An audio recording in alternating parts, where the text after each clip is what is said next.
Welcome to Brickwall Breakdowns, episode number 9. We are going to be talking about Joe Tippmann, the center from Wisconsin. Max Dean, you can find me on Twitter at @TheMaxDean. I'm here with Kyron Samuels at Kyron Samuels on Twitter.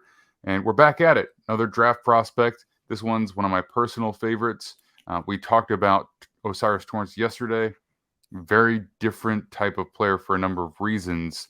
And depending on how you feel about projection versus known quantity is probably going to dictate how you feel about this player, because I know Kyron and I are a little bit different. Kyron, how you doing today? Doing really good, and I'm excited to do this one because I think it's a very interesting prospect, and I actually have I mocked him at 36 to the Rams in my mock draft for the second round, so I think he should be taken very high. I just think that there's one guy that I like a little bit better, but I really like this player a lot. Okay, so he is unique for sure. And I do want to say this, if you haven't watched any of our other Brickwall breakdowns, you absolutely should. Kyron really knows what he's talking about when it comes to the goal line. He's a former D1 offensive lineman, former all AFL offensive lineman. It runs in his blood, in his family. He's been around it for a long time. So I feel very fortunate to get to do these breakdowns with him. And this one is about a 6'6" center. 313. So he's tall, lean. He's built like a tackle, really quick, really athletic. I'm not sure why he didn't ever end up playing tackle with those measurables and the athleticism that he has. I guess it just worked out that way. Maybe he grew late. I never really looked into it. But he's a center and he's a good one. So for me, I feel like if you're looking at John Michael Schmitz, yeah, you're going to get a guy who's a little bit more pro ready, but I don't think that Tippmann's significantly below him in terms of how pro ready he is. And I just feel like the ceiling for this player is through the roof. And I just don't see his height being a problem on film. So I'm just not that worried about it. Yeah, well, there will be some bumps along the way, sure, as with most rookies. But when you see this guy block out in space, it is very, very impressive. So we're going to get into the tape here, but I mean, just the way that they pull him, the way that he reaches second level blocks, that's why I love him. And let's go ahead and jump into it because, as we tick minute to minute closer to the draft, we're a few days away, but it feels like it's like impending. We're trying to get as many of these done as possible. So let's just jump right into the tape. All right. So he is a center here, and we're going to let this play through and kind of bounce off of it here.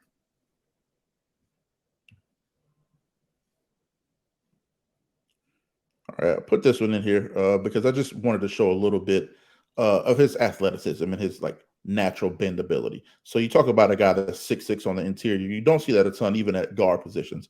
But I don't Mm-hmm. have an issue with that. I don't think it's going to be a big problem because he is such a natural knee bender and he's really good, explosive out of his stance.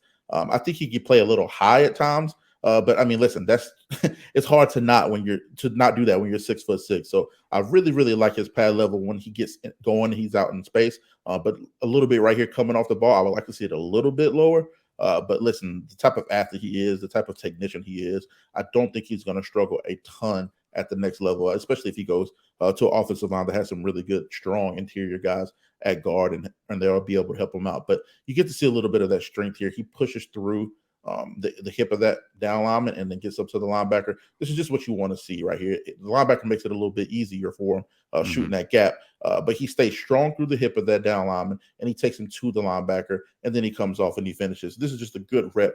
You'll see a lot of these type of blocks on the next level. So I really like what he brings to the table here. I'll play it one more time in full speed just so you see that how smooth it is for a guy his size. But another thing I love is if you look at his left hand right here, he literally catches that linebacker's hand in the air. So I mean that takes a lot of skill. Like it's just that's just reflex, right? Like Right. that you can't. I mean, you can practice it, but like it's really just on the fly, your hand just goes exactly where it needs to. It's like when someone throws at something at you when you're not expecting it, and you just catch it. That's what that is right there. And that skill is something that I think just translates to pretty much anything you do as an offensive lineman. All right.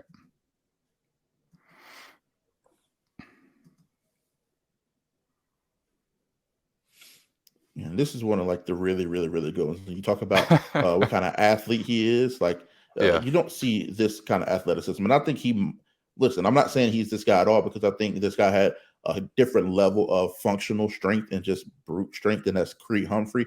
But if you're talking about a very tall center, a guy with some of that crazy knee bend and athleticism, this is who he reminds me of getting out here. And if you talk about Creed, you're talking about one of the 2 to 3 best centers in the game. I think him, Jason Kelsey, Frank Ragnow, those guys are probably the top 3. And Frank Ragnow is another one of those 6'5" centers. So it's starting to become a little bit of a trend here, even though they're still probably the outliers in the group.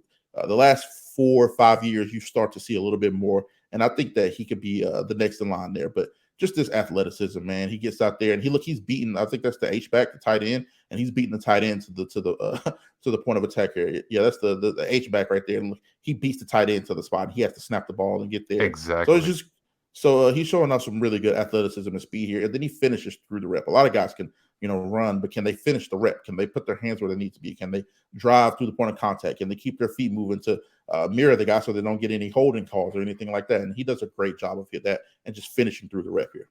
Yeah, exactly. So a lot of times when you're an offensive lineman out in space and you're catching a player that's this much smaller than you, they're able to shake off you, right? And like you might stumble through, you might get hands on them for a minute, and maybe you win the rep, but they can follow in pursuit and maybe make a play. But with a guy that's as athletic and balanced as he is, he can run through the block, right? So he can combine the power that he has with the athleticism he has to get the player running and then give that little extra push and then put him on his butt there too. So he's pulling right now, right? Like this translates to a second level block, but to snap and pull, it's rarely asked of a center, and he's clearly quite capable at it. All right, next one here. All right, this is one that I put in here. Kind of shows a little bit of the deficiency, and this is just the functional play strength, right? So I wanted to Mm-hmm. put this one in there because it shows even on his worst reps, right? Look at his technique. Look at his knee bend. Look where his Mm-hmm. shoulders are. Like he does a lot of really good things even on the bad reps, right? But this is just where the functional play strength comes into. He position blocks this guy. He's where he's supposed to be. The guy doesn't affect the rep in any capacity whatsoever. But these are the things that you could get exploited at on the next level. Or if you want to run something like, hey, if I'm a coach and I want to run some misdirection stuff, or I want to run some stuff that cuts backside, it probably eliminates that from the playbook when you get stuff like this happening. So again, I think it's something that's fixable, but I think this is much more likely of a rep that you're going to get on the next level. You're going to see it with a little bit muddier of a picture here. You got a zero nose here, then you got a guy shooting that gap off the interior and the A Mm-hmm. gap. It's a little bit more difficult of a block that requires that functional strength that I think he lacks. But the good thing about that is I think that strength is probably the best weakness to have for a guy going into the draft or going to the next level, because that's something that you could feasibly add with time and just work and development. It's much harder Mm-hmm. to make a guy that's not a fleet of foot or a guy that's not extremely athletic. It's impossible to make him an athlete, but you can functionally add strength, add weight, do things that can make you much more physical at the point of attack.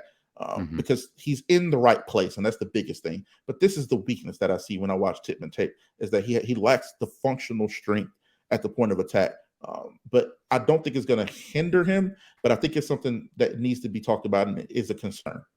For a play like this, it's going to be tough because you can lose the leverage battle if you come in with your arms open. He's going to have to be extremely consistent with getting the first punch, right? Like he can't just hug here. He's got to get his hands shot into the shoulder pads there just because he's so tall.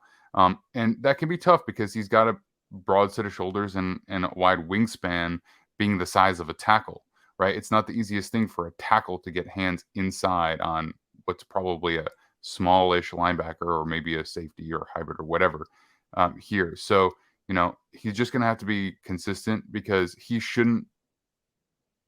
there's no reason that he should be so careless with this.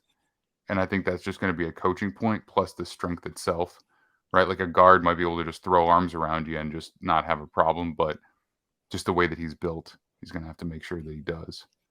He's able to Right. And that's re-anchor not essentially, but and that's not even like a down lineman. That's a linebacker just filling in the gap. So that's the only yeah, reason it's a little bit exactly. of a concern because that guy at the next level is going to be bigger, faster, Hmm. stronger. The D linemen are going to be bigger, faster, stronger. But like I said, I think that's the best weakness to have because you can add strength much more easily than you can add athleticism or even IQ for that matter, knowing what to do. A lot of guys just can't learn. A lot of guys just aren't athletes. But you can always add strength at any capacity, at any Hmm. level. So I really do think that is something that he'll be able to add, which is why I would take him so high with the really high second round pick, maybe even in the first round. I wouldn't be shocked if he slides there, but I really do think that it's something that can be fixed. And so I love red zone plays for offensive linemen because I just feel like it shows off willpower because you've got the defense up against it there. In either direction. Sometimes if you're up against the goal line in your own end, I really love plays like that. I feel like it really tells you a lot about the guy. So for this one, So this is one where I talked about functionality, right? Because I think mhm, everybody's so enamored, and you have a lot of maulers in this draft, right? You have the Osiris Torrances, you have the Cody Mouch, you have the Steve Avalas. So you got some guys that have some really nice mauling tape. They really move people. But listen, there's nothing wrong with being a position blocker and holding the point of attack and mhm, finishing the rep. This is what you see here. This is what I like when I look at his hands inside his first two steps. Look at the ground. He look, boom. He gets those 2 feet in the ground, and now he has a power base to work from. His hands are in the right spot, and now you just hold the position, right? A lot of people look down on position blockers, and I'm like, it's silly to me. Did you win the rep? Is your guy going to affect the play? Is your guy going to make the play? And no, his guy's not going to make the play. So I like this rep because it shows that functionality. It shows that what it can look like when the feet and the hands are married and the pad level is nice. He's going to win the rep, and he's very, very good at this. And you can win with this. Creed Humphrey, I keep going back to the Creed thing, but Creed Humphrey isn't like the mauler that Jason Kelsey is. I don't think he moves people as well as some of the other centers, but he gets to his position and he holds the point of attack, and that's all you can ask for right here. So I really mhm. love this rep from him because it's functional and it's what realistic every snap reps are going to look like. Everybody wants to show the highlights, everybody wants to show the lowlights, but if you can be this player in this clip consistently, which I think that he can be, this is how you become a Pro Bowler, an All Pro, and this is what makes you one of the best in the league. So I think he can be that consistent player more times than not. Getting the hands inside is going to be a difference maker for him because of he just doesn't have that natural like 6'2" super stout leverage, right? Like that's going to be important. And we saw it there go well. We saw it on the play before not be as good. And so he's just going to have to really make sure that he's consistent with it. And not that anybody doesn't, but I think it's going to be more impactful for him. All right.